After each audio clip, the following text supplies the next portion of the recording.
From the windy city skies to the bright game lights. Two bros talk ball, yeah, they live that life. Big wheel with the 5J dubs with the float. Breaking down plays, only real fans know. Pads pop, turf shakes, time to ride. Monkey stomps thunder through the field tonight. Run with a purpose, bring that pride. Chicago strong, let's ride, let's ride. Best bros, we run with a purpose. Heart of the game, yeah, you know we deserve this. Big wheel, J-Dub calling all fans. From Soldier Field to the contest stand. How's it going, everybody? I am Big Will. What are you doing, dude? Please explain. I am embarrassed at my pick for last week. Oh, you mean when you picked the Bears to lose to the Packers in the wild card round? Yes, You did do that, I did. I bet against us. and that didn't pan out. So, I mean that is suitable. Is it okay if I take off the bag because I'm getting lightheaded? Yeah, I guess so. Okay, thank you. Okay. Well. All right. Now that we're back to normal, once again, I am Big Will, I am J-Dubs. and this is the Bears Bro Podcast. And of course, in this episode, we are going to talk about the wonderful wild card game where we beat the Packers, where one of us said that we were going to win, and one of us did not.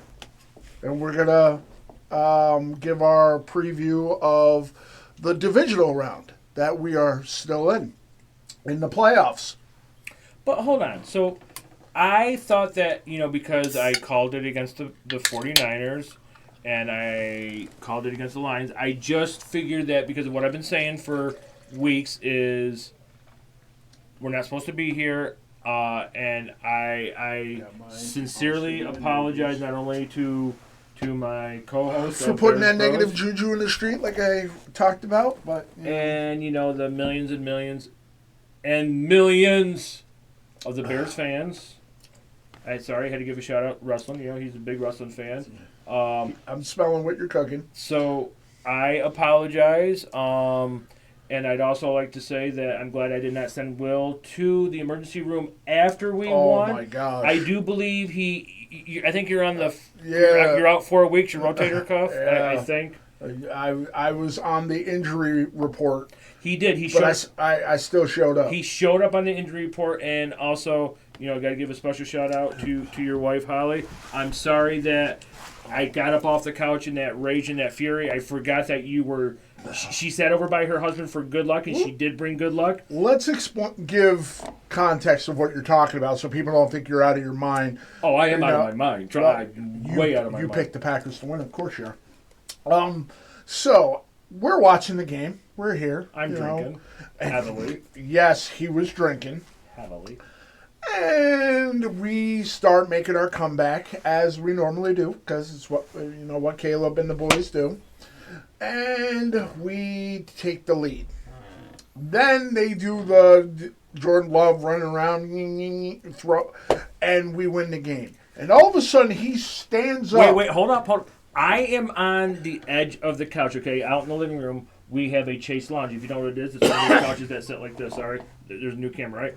I'm on the edge, and I'm like, holy shit. And I had quit drinking. Shocker. I know. I'm sorry. I quit drinking. Continue. I think it was because he ran out, but, because...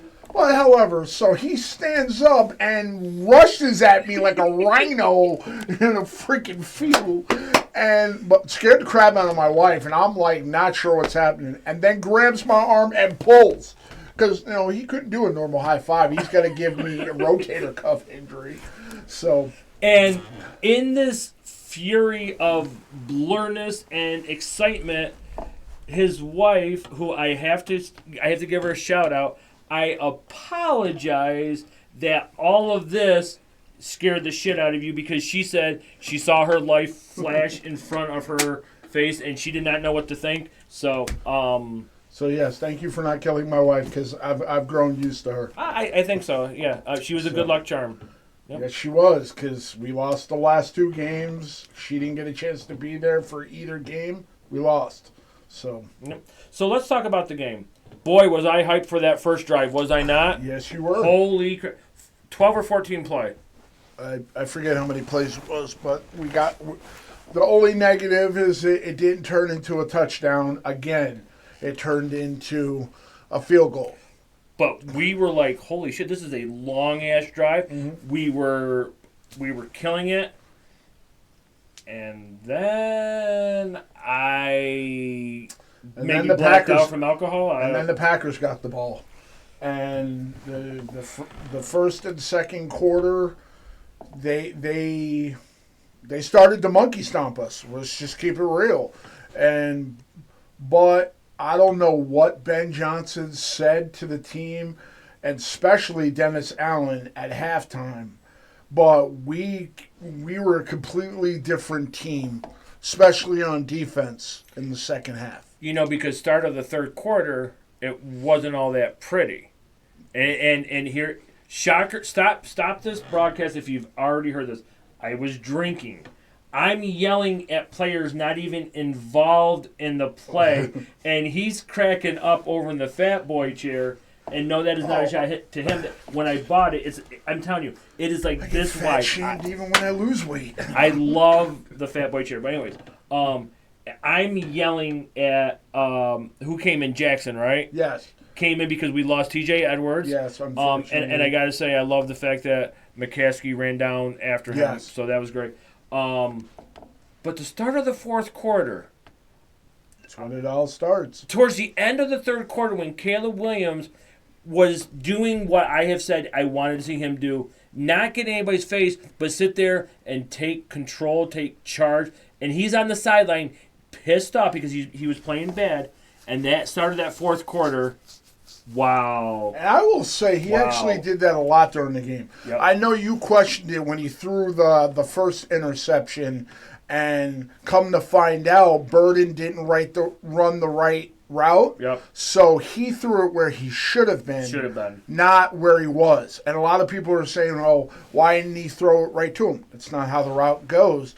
And after watching highlights and listening to analysts that know what the hell they're talking about when it comes to routes, saying that that's what happened, you got to take a different look at it. You know, you take off the rose-colored glasses and say, well, I think he should have thrown it here, but if Burden had taken the right route and caught it where it was supposed to, he's in the end zone. Yep. So, I mean, the interceptions were what they were, but in the fourth quarter, Caleb showed why he's starting to become a special quarterback. I mean, think about it. Not the word. He had nearly 200 yards of passing in the fourth quarter alone. And he won us the game, which it leads me to a question. Everybody is still talking about the MVP race is a two-person race between Matt Stafford and Drake May. Drake May didn't look as great in that game, and Matt Stafford, had hit. I mean, Carolina almost won that game. We watched it. His wife is a Panthers fan. And Caleb Williams won us that game. There's no ifs, ands, or buts. It's not like one of the ones where the defense saved our ass, or the game where Duvernay had the long kickoff kickoff return, which led us to the game-winning field goal. Caleb Williams won that game. Caleb Williams starting to put himself in the conversation of the next big star of the NFL. I've said it once, I said it again. And I didn't mention it to you, but weirdly enough, I saw a video on TikTok that must have, seeped into my brain and picked out what I was going to say. Remember when Caleb hurt his ankle? Yep. And near the end of the second quarter? And we held our breath, yep. Yes. He had his Mahomes moment.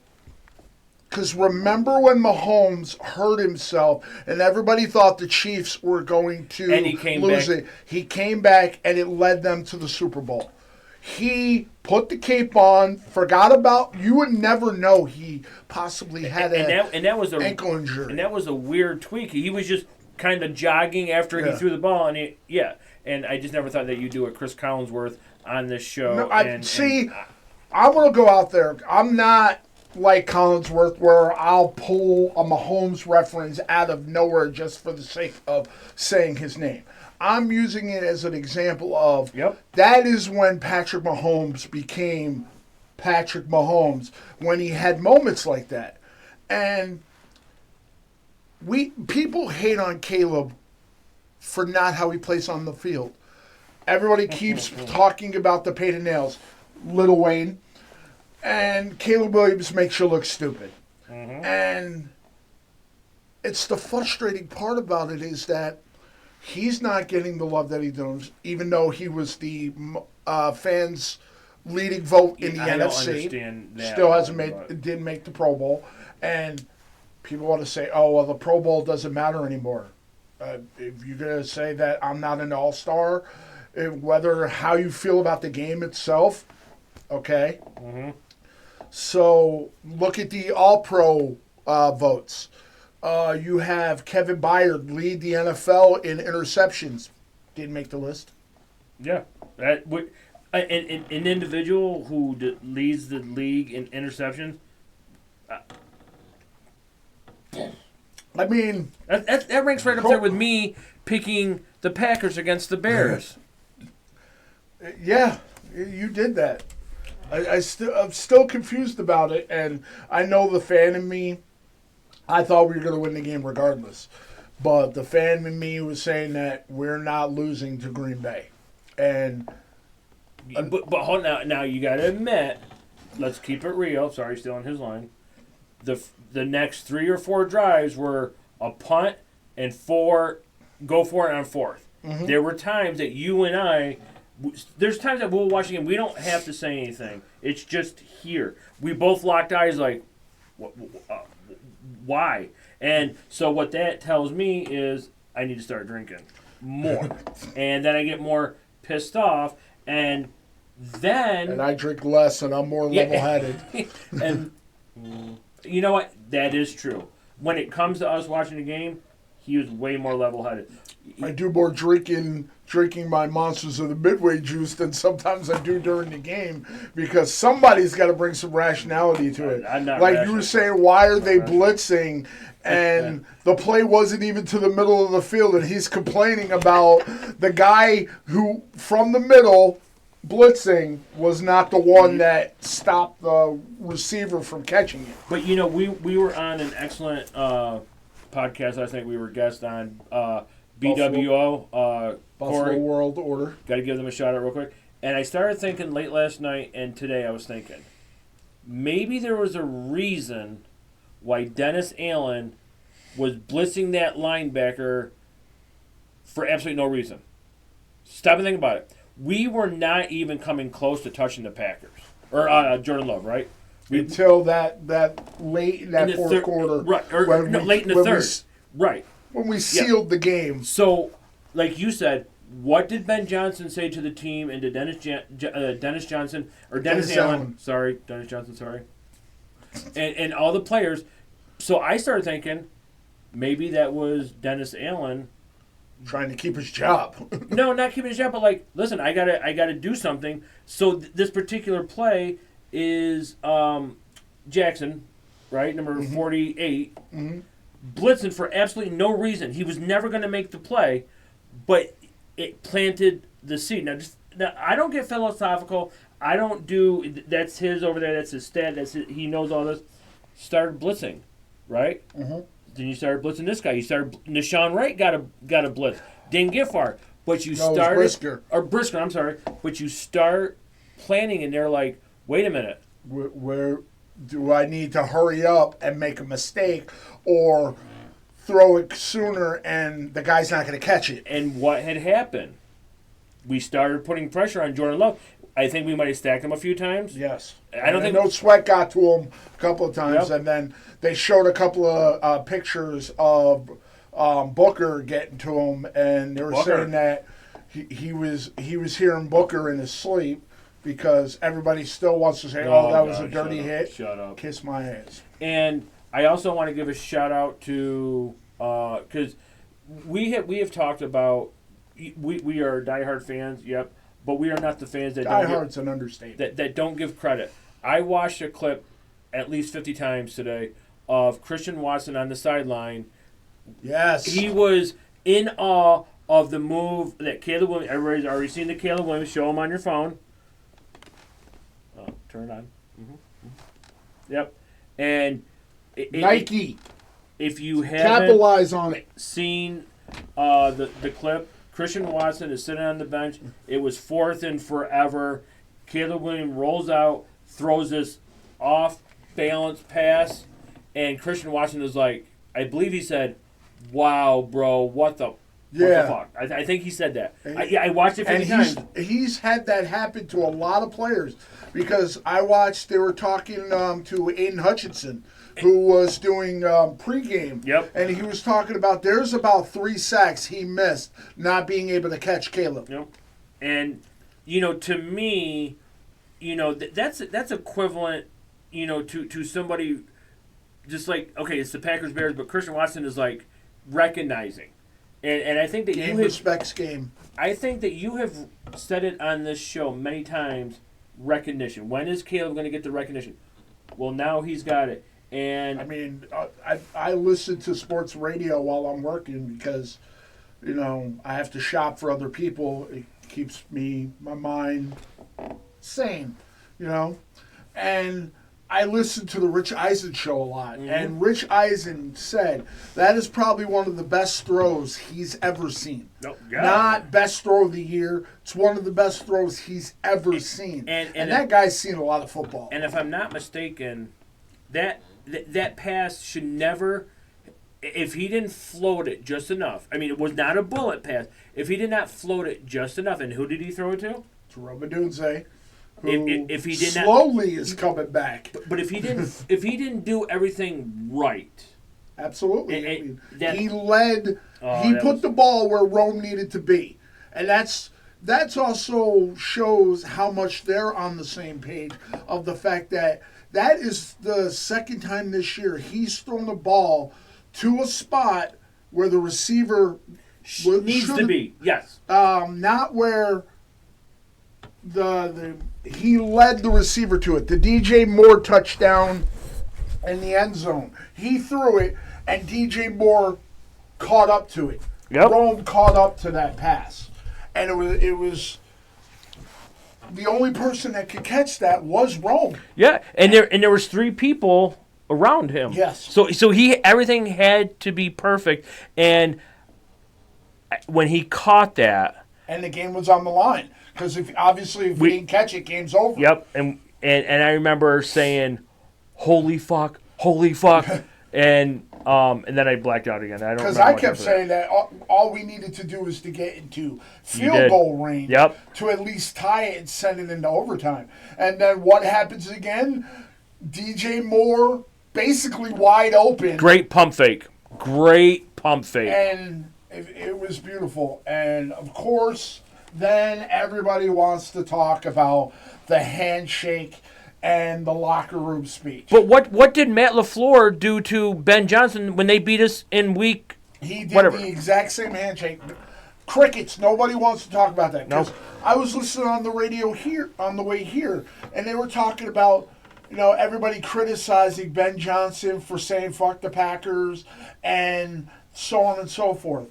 But nobody wanted to say something years ago when Aaron Rodgers was saying, "I still fucking own you," and it's okay when the Packers do it. It's okay when LaFleur disrespects Ben Johnson because he won. It sounds like a bunch of little crybabies who are not used to losing to the Bears. The Bears are taking over the division.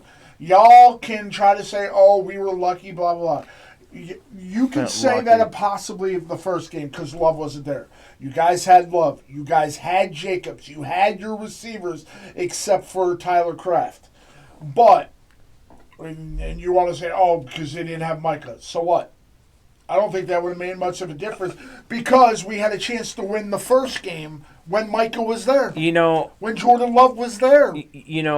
I don't like the fact that if anybody says because Micah Parsons was there. Yep, we know Micah Parsons is a record. We get that. He's probably on his way to the Hall of Fame if he continues. But if he shuts up. correct me if I'm wrong. Just correct me if I'm wrong.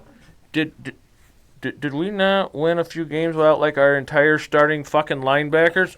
And 2 of our top wide receivers. I'm just saying, did we or did we not win? And don't forget, in the one game where we didn't have our starting linebackers, we also didn't have our starting secondary. Yeah, and we still won. won. But nobody wants to talk about that. And I think that you're right. I just think that the Packers have not lost to the Bears in 45,000 years. We know that. And now they're like, oh, the tide is so there's got to be a reason. Yeah. I mean, you didn't hear Packers fans saying that when Detroit started turning things around and became the juggernaut that they were with Ben Johnson. Just want to put that out there. But also, another interesting tidbit that Rich Eisen pointed out is the pass by Caleb. If that was done by Patrick Mahomes, if that was done by Lamar Jackson, they would have had a national holiday for them celebrating, and everybody would have lost their mind. But because it's Caleb Williams, because he paints his nails and everybody wants to bash him, they want to try to find excuses as to why it happened and why. How many times have you heard? Oh, the Bears are frauds. Oh yeah, they were frauds before the Philly game where we kicked their ass. We were frauds before playing Green Bay, and we won in the regular season. And then we beat them in our house to move on into the playoffs. So to talk about... Well, we're frauds, of course. To talk about, the frauds or the Washington Commanders, whatever. Sorry, Jane Daniels. I'm just saying, I want to talk about what you just said about Caleb Williams. He made that awesome... Everything had to be perfect. He had to throw the ball how he threw it. He had to throw the ball when he threw it. He had the accuracy. He had to throw it loft, whatever. He couldn't bullet pass, right? So after that, I could be wrong, it was pump fake touchdown to DJ Moore. Now. And then our defense had to do their job, which they did. So what I want to talk about that, Caleb Williams just saved the Bears season with that fourth down throw. Not only saved the season, but saved us a huge amount of embarrassment because we would have been one and done. We would have been one and done against our heated rival. Mm-hmm. Yeah. So what I'm saying though, year 2, 4th head coach, basically, 3rd offensive coordinator in his first 2 years, he just saved the Bears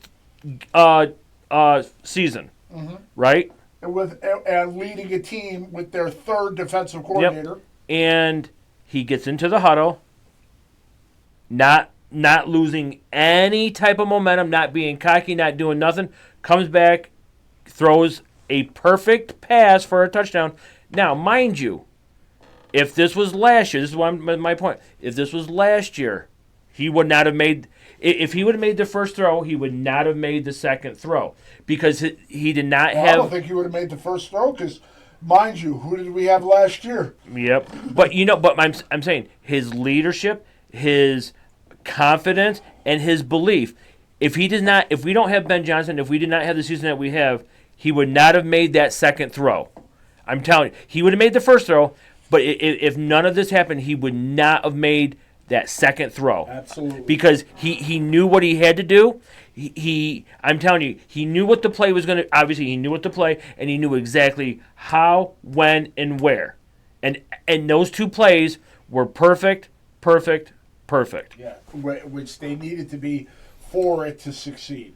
And can't believe I'm about to say this because, I have no problem with the guy, but weirdly enough, you know who I also want to thank for what's been going on this year? Aaron Rodgers? No. Oh, darn. Tom Brady. And I know where you're going. Yep. Because some clips have been circulating. A couple of people have sent it to me of Caleb's rookie year. Him, Jaden Daniels, and a couple of the other quarterbacks went out to dinner with Tom Brady. And Tom Brady talked about how the 28-3 against Atlanta could have been his most embarrassing loss, and it turned out to be his greatest loss because he did not give up. And who was sitting right directly next to him, locked in, not just, okay, yeah, I'm just Paying attention. He was Picking his brain, too. Exactly. I saw it, because you sent it to me.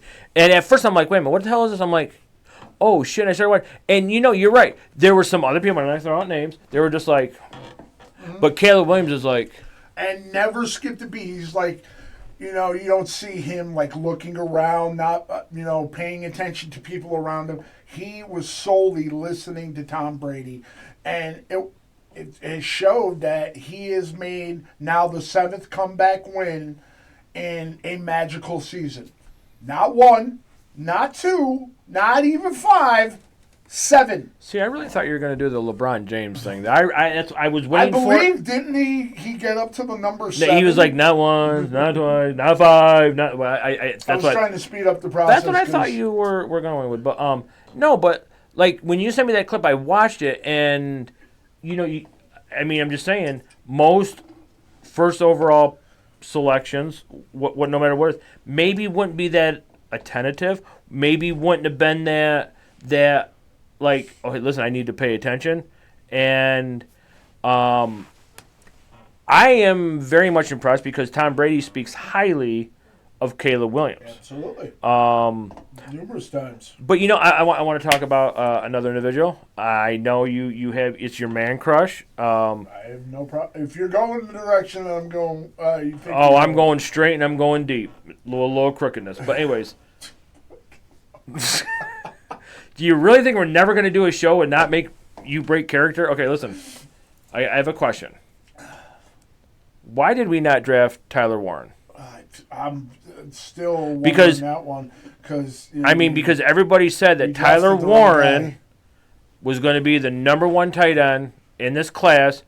And he may be the number 1 tight end for his team, but how did that work out for him? In the beginning of the season, we weren't using our tight ends. I think it was still, looking back now, I think it was still feeling out press. And it was still Cole's team. And I still remember we said it is time to use the tight ends. I don't know what show it was.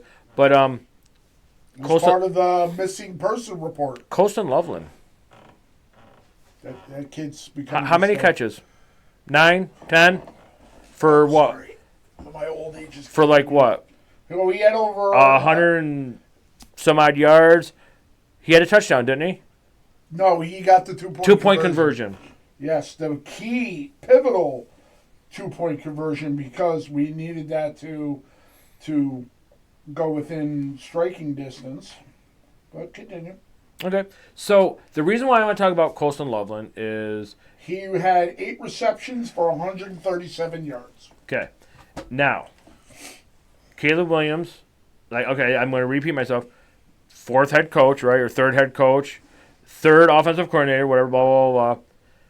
What, and we all know him and DJ Moore and him and Rome Odunze and now Luther Burden are going to be the future. We know that, right? Yes. Now, you throw in a rookie. Don't forget about Kyle Monungai. Kyle Monungai. Took us 13 weeks to say his name right. Do you think Caleb Williams was going to throw to anybody else in certain situations other than his security blanket? The confidence that he, in a second year in a brand new system, in a rookie tight end, what does that say about? Ben Johnson knows what he's doing. Yep. Obviously, Sam Laporta came out of nowhere. Nobody knew who he was until he got to Detroit. And then he leaves Detroit. Yeah, he got hurt, but I don't even think it would have mattered. But Colston Loveland, I listened to the thing. They referred to him as a wide receiver. Because, he lined up a lot of times like a wide receiver. The kid is special. And whether we keep Cole, use Cole as draft bait, or whatever, the two of them are going to be a dynamic duo, the next big dynamic duo. And then you throw in 2 young studs at wide receiver. Our offense is going to be a nightmare for years to come, as long as everybody stays healthy. Because Rome missed 3 games, came back, slowly moved back into the mix. He makes the big catch. With what you just said about, Caleb and Luther and Rome and Colston, I'm kind of thinking of, correct me if I'm wrong, but 2 of the greatest quarterbacks of all time, Tom Brady, Peyton Manning. Oh, who did they have? They had tight ends. And they had wide receiver, right? I mean, both Tom Brady and Peyton Manning threw to West. I'm just saying. Hold on. Oh. I want to throw the challenge flag on that. Peyton Manning, yes. He had Dallas Clark and Reggie Wayne.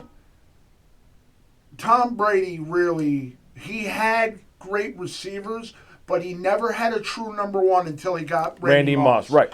But if it was, you take Gronk out of the equation, I don't know how well. Good point.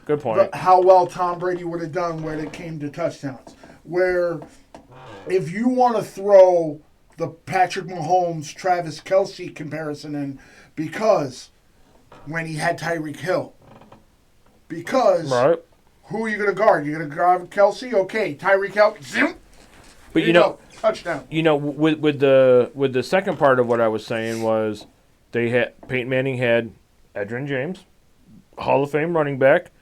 Now I know that Tom Brady and the Patriots, they did not have a Hall of Fame running back, but they had LeGarrette Blount. I think he's got 4 Super Bowls. Did he have Corey Dillon at the beginning? Corey Dillon went from Cincinnati back, but they had some. They had some. No, Curtis Martin. Curtis Martin. That's right. So they didn't have like a great running back.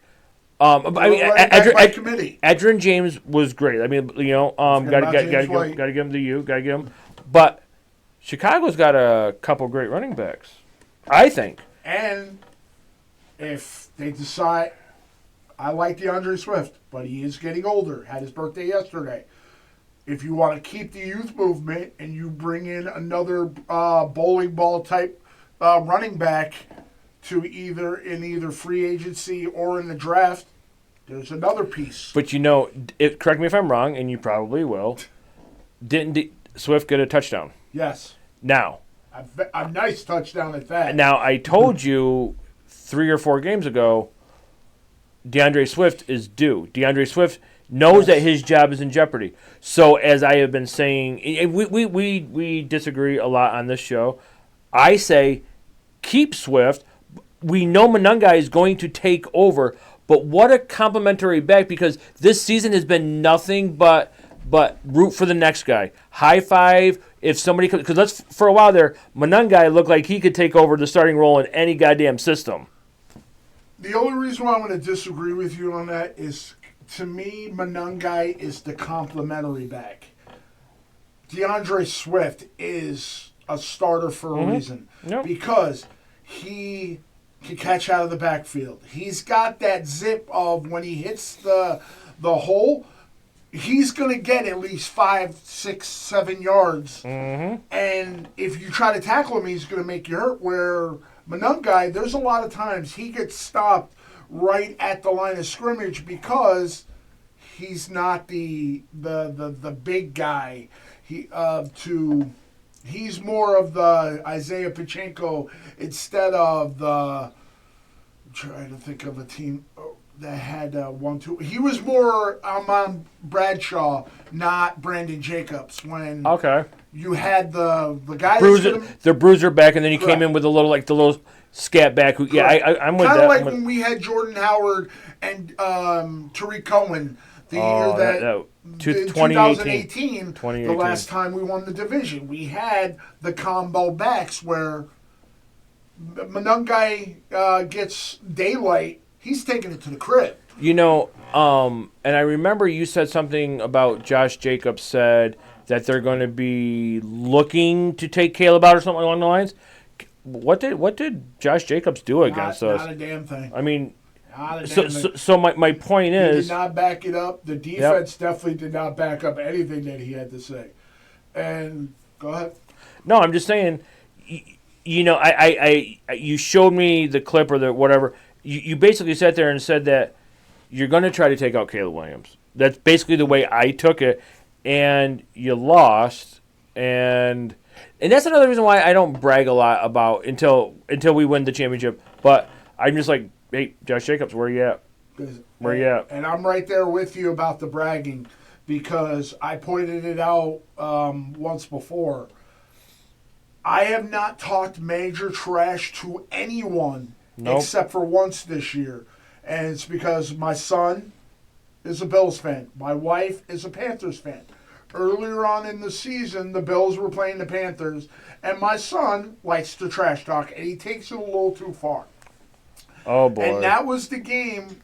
They were going back and forth, and I pointed out that the Bills have never won a Super Bowl. We have. And he kept trying to talk trash. I'm like, they've been to 4 in a row and still lost. That was the game we lost to Baltimore. And so we actually won, but anyway, go ahead. Yeah. And so I have not talked major trash. Nope. If a friend of mine is or somebody I know is a fan of the team, I will slightly, like when we beat Philly, my bro Chacho is a Philly fan. I said, we won, left it at that. My boss is a Packers fan. I walked up, shook his hand, and went about my way because I do not want to put the negative juju in the street and say, put it out there in the atmosphere, and we end up losing because of it. Now, I mean, I obviously I've worn on 2 occasions I've worn a Lions jersey. I will make friendly bets, and I will do some friendly banter. Please do not make any bets with any Rams fans. No, God, no. But my point is, I mean, Josh Jacobs literally said we're going to try to take out Caleb Williams. But I'm like... And the funny part about that one is a offensive player saying that his defense is going to go after Caleb. I didn't realize you were Travis Hunter and played on both sides of the field. But I don't know. I just feel like, with Christian Watson being, in awe and showing respect, and him and Jordan Love, I mean, a lot of the Packers showed respect. But, Matt LaFleur, I just felt like his interview, and the guy, whoever asked him if his job was on, I think that was fucking stupid right after you just lost. I think that was fucking stupid to ask anybody that. And that's twice this year. Because they did the same thing to it's Lamar so and John Harbaugh, who took the Giants job today. Perfect choice for him, but I mean, you called it. I did. Basically, it's the same setup. From, an older version, and now he's at a younger version. He's got the athletic quarterback. He's got a bowling ball, the running back, and he's got one hell of a receiver. Malik Neighbors. And a top 5 pick, so he can add another one. Yep. But I'm just saying, like, I don't know. I just feel like Matt LaFleur, he could have just said that we were the better team. Instead of saying, stuff like, we couldn't capitalize on this. Why not just, like, shut up and just say, hey, we got beat. We got beat. I just feel like no matter what, Matt LaFleur, oh, he didn't shake my hand. Well, you didn't do it the first time you beat us, okay? So he's just... And nobody wants to talk about that. Nobody. We're the bad guys because Ben Johnson has created a whole new culture. And I listened to a crazy thing, like I said, about listening to sports radio, of how long is it going to take Bears fans to turn on Ben Johnson with the good, better, best if we don't win? We don't need to worry about that. Why do you focus on people are going to turn on this guy because he's not winning? In 2018, we won the division. We all know the double doink. And we had the club dub and the... We have not won a... Playoff game. Playoffs. Not practice. Not practice. Not a game. Not a game. But I mean, playoff. Since 2011, right? 2011, 2012, whatever, right? They said 15 years. Yeah, so 2011 is when we beat the Saints. I believe it, whatever. It don't matter. 2018, we got spoiled because Khalil Mack and our defense was just fucking all over, whatever. And, yes, I know Mitch Trubisky had six touchdown game. I get it. Yeah, okay, blah, blah, blah, blah. This season is special. Yes. I'm telling you. Fully. I'm telling you. This season is special. Ben Johnson came in change the culture. We've said this 1,000 times. Change the culture from the top, from the owners, down to the people who cut the grass. I truly believe that. And we all know if he said it, we are not playing a championship caliber as a team. And we've been a different team. Ever since week 3, we have been a completely different team. And I know this season has been such a, like we're in an alternate universe. No Chiefs, no Bengals, Ravens, Bengals, no Lions. Vikings. Now John Harbaugh and Tomlin is gone. Mike Tomlin are not coaches of the team that they've coached forever. Mm-hmm. And I mean, Harbaugh wasn't unemployed for long, but Tomlin, I think, is going to step away, especially because of the whole contract thing. But maybe take a year off. He might have to take 2 because they said 2027. Yep. The Steelers could block him taking any job unless the team that he goes to gives compensation. Oh, yep. Which, if I was any team with an opening, I'd be calling right now. Absolutely, and I think if he goes anywhere, it's not going to be an AFC team.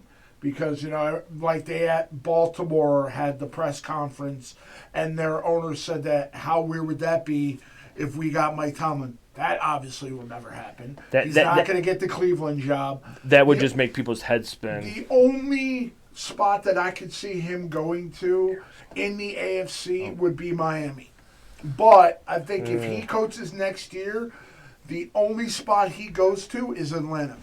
Oh, I like that. Because it's an NFC team, just like what Harbaugh did. Harbaugh went from AFC to NFC, and then they can get compensation from the Falcons, which they're trying to create a whole new regime. And I just want to say, I don't think Tomlin would go from a playoff team to a dumpster fire of a Miami. Sorry. I know I'm not an NFL player, but Miami could be quite interesting. Could be. Just don't tell my wife because she's, like I said, Panthers fan. Okay, yeah, and we did not say this on this live show. I'm not gonna lie to your wife. I like your wife. I've never seen her mean, but I don't want. I like my wife too. I'm not gonna lie to your wife. I did say it more than once, and she yelled at me again yesterday for saying that. Part of me is kind of glad that they didn't win because we would be playing them this week, and I'd be divorced.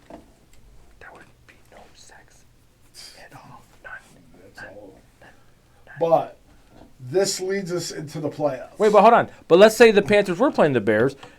I want to put you on the spot. This is not rehearsed, ladies and gentlemen. We just go off the dome here because look at him, look at me right now, going, "Dude, what the fuck are you doing?" Because we don't know how to edit. I'm waiting to see where you go with this. We don't know how to edit anything. Sam Darnold's questionable. Okay. Let's say the Panthers and the Bears played. Of course. I don't know if you guys would want it. I would love to see that, but anyways. But what happened, just hypothetically speaking, Panthers beat the Bears. How would that go over in your household? It would never happen because I told my wife he would kick their ass. Do you see how I just... But if the alternate universe kept going again in Carolina, I'd be wearing my Cam Newton jersey and supporting my wife's team into the NFC Championship game. As you notice, he's getting a little choked up because he knows that his wife is going to watch the show. I don't know if you ever mentioned her name, but and she's going to be like, "Huh, really?" I mean, I've never seen your wife mad, so please get it on video. All right, all right. Let's talk about the Rams game. Let's talk about it. Okay, how are you feeling about it? Well, let's just be honest. I'm not concerned about their run game. Their run game. I don't know. Kyron Williams and Blake Corum haven't really. Well, Corum is whatever, but or according to Key with his substitute teacher gig, Balake Karoom. Okay, yep. I'm not scared about their run. Matthew Stafford is a Hall of Fame quarterback. We know it. He's great. He knows what to do. He is a little dinged up, so I hope that finger does come into play. Bad pun in the cold, but. I feel if we stop Devontae and we stop Puka, we are going to crush the Rams. Because, yes, I know they got a tight end, that rookie Parkinson. Yep, or Parkin, whatever. If we stop Puka, who's all world right now, Devontae's a Hall of Famer.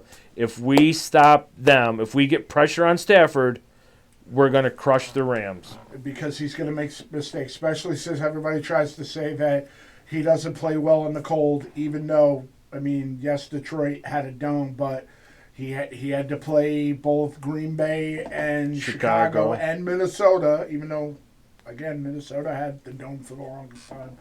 He knows how to play in cold. Yeah, and he just may not be great, but he's played in cold. And you know, Matthew Stafford is coming to the end of his brilliant career. However, he's not going to lay down. And we're hoping, like you said, he makes mistakes. So yes, and here's the part that I'm worried about. Yes, I think we're going to win because we're going to have our second half theatrics, and I think that's going to put us over the top. And just like I mentioned on the show we were guest on yesterday, I think we win 34-28. But, or did I say? Yes, 34-28. But here is the thing that worries me the most. You have a longtime rival in Matt Stafford with Detroit and a longtime rival in Devontae Adams with Green Bay, and you put them together. Mm-hmm. As long as we stop Puka, who's going to get his receptions, but Devontae Adams didn't do much in the game against Carolina, and Carolina should have beat them. Should have. That late second touchdown, if they play the way that they did against Carolina, we're winning. I have so much faith in our team with the way that we've played that if that Los Angeles Rams show up in the coldness of our house, we've got that game. Is Byard back? I don't. Or C.J. Gardner Johnson Minshew? I have not seen the full injury report. Obviously, we lost Trapillo, but we still got a Benedict, and we activated Braxton Jones. So that could be.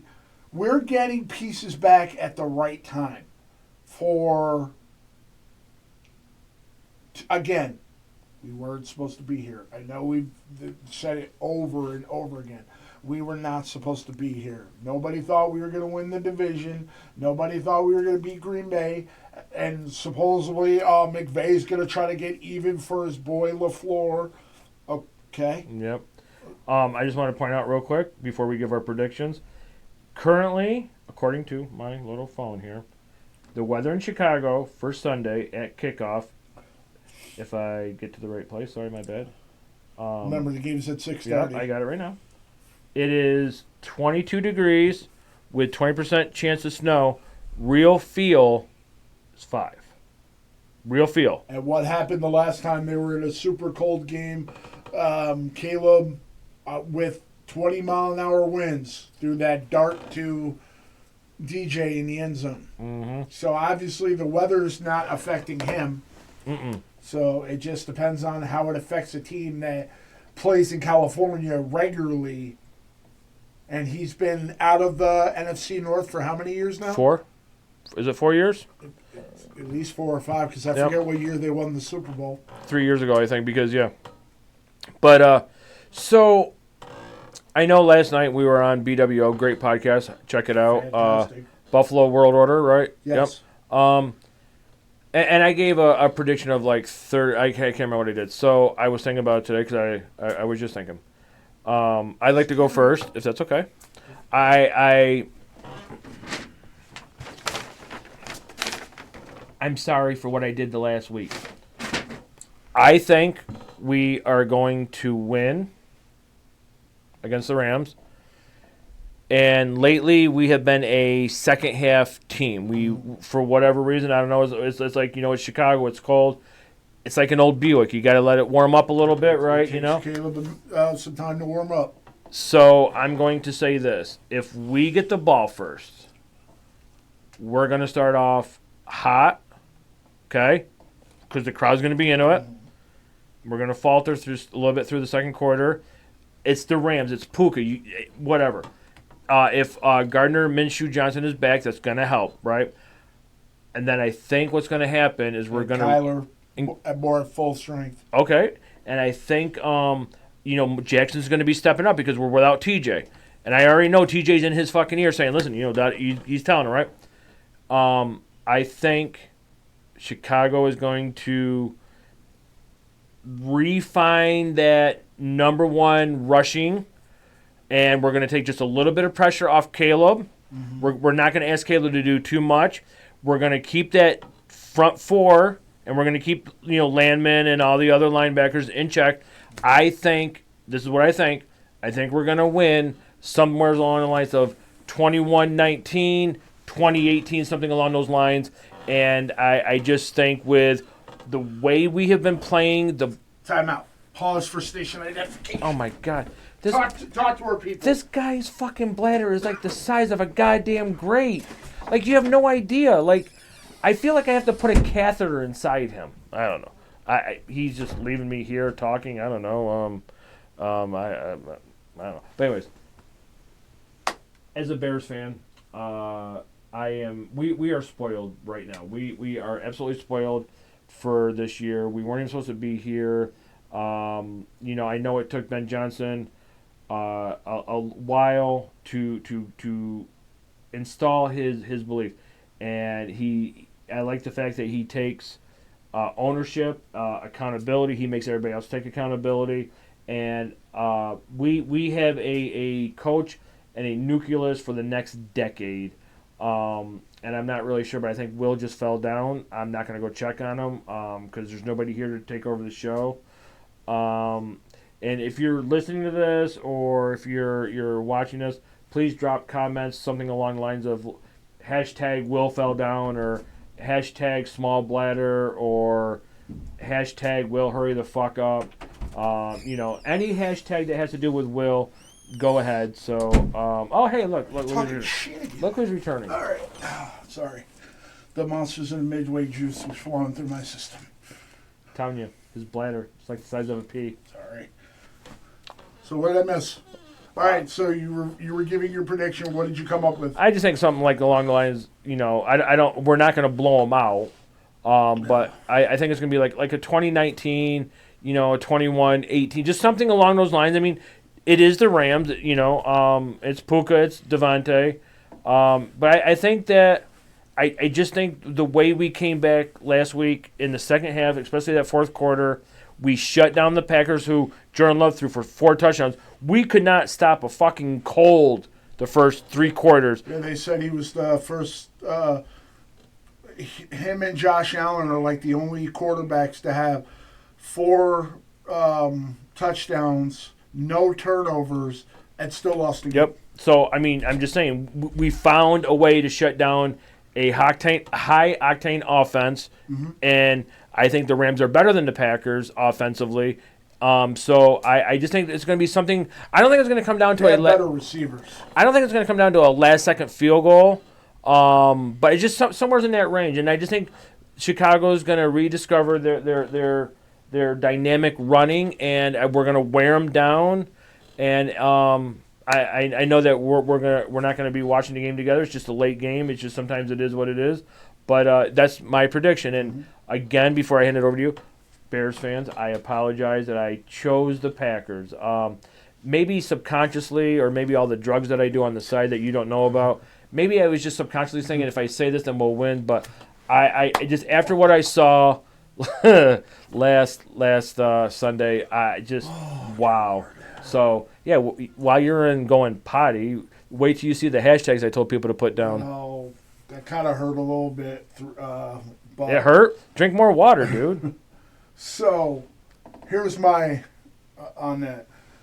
I also did a little bit of thinking after we were on the Buffalo World Order podcast with our buddies Corey, Patrick, and Spartan. Great guys. Thank you again for inviting us. Make sure you tag them so they know that we. Yep, absolutely. And I said that and I mentioned it earlier, that we were going to win 34-28. But to me, that all depends on which Matthew Stafford shows up. And if we are the MVP front runner, Matthew Stafford, we're in trouble. But I still think we're winning regardless because Caleb's going to work his magic. But their score is going to be based on whether or not he is completely healthy the entire game because he's coming in banged up. He's going to be going into cold weather. That's going to affect how well their offense clicks. Because if he's not throwing right, which happened after he hit his hand, we're taking the game in a more easier fashion, and we're moving on to the NFC Championship, which I'm really, really hoping, once again, that it's a rematch. Yeah. Especially if, because like I mentioned, Sam Darnold is questionable now. Mm-hmm. You know, and I just want to say, you know, on BWO last night, with the guest that we were on, great podcast. I'm going to keep saying it. I said Kyle Monangai is going to get 2 tutties. I still think because I kind of see like a rookie theme, Colson Loveland back-to-back games of having great catches, blah, blah, blah, blah. I think Kyle Monangai, I think 2 tutties, around 90 yards, and he's just going to run. Can I say it? Can I say it? I haven't heard it in a while. Hold on. He's going to run with a fucking purpose. Yes. And I think we're going to have a full-on rookie explosion because I think Colston Loveland is, again, going to get triple digits, and he's going to have at least 1 touchdown. And then Luther Burden is going to make a key, like, we need a first down, and he makes an amazing play to get a first down when we need it. And then obviously Monangai. But the 3-headed rookie monster that has made Caleb Williams that much better. And the one last thing I want to say before we go.